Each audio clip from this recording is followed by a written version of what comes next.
Chapter 10. The 3D Hypno Ring.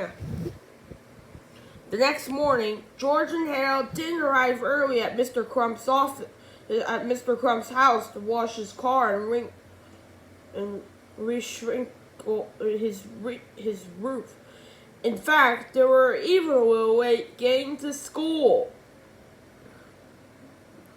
When they finally showed up, Mr. Crump was standing at the door waiting for him. And boy, was he mad.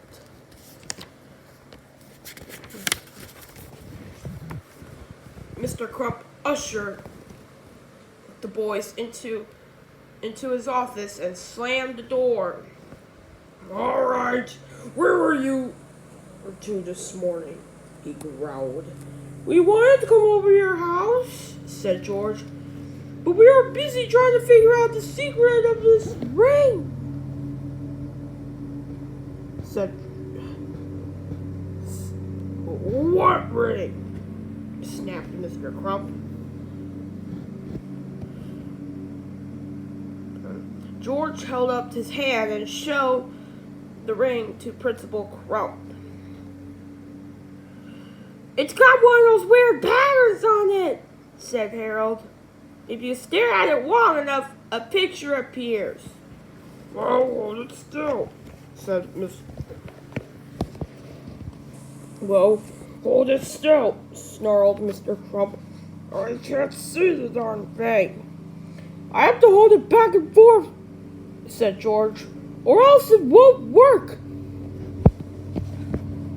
Mr. Crump's eyes followed the ring back and forth, back and forth, back and forth, back and forth. "You have to stare deeper into the ring," said Harold. "Deeper, deeper, deeper, deeper. You're getting sleepy," said George. "Very sleepy." Mr. Crump's eyelids began to droop. "I'm so sleepy," he mumbled. After a few minutes, Mr. Crump's eyes were closed tight, and he began to snore. "You are under a spell," said George. "When I snap my fingers, you will obey our every command."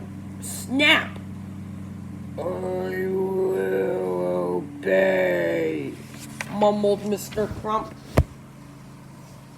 "All right," said George. "Have you still got that videotape of me and Harold?" "Yes," mumbled Mr. Crump. "Well, hand it over, Bob," George instructed. Mr. Crump unlocked the large file cabinet and opened the bottom drawer. He reached in and handed George the videotape. George stuffed it into his backpack. Harold took a different video out of his backpack and put it into the file cabinet. "What's that video?" asked George. "It's one of my little sister's old Boomer the Purple Dragon sing-along videos." "Nice touch," said George.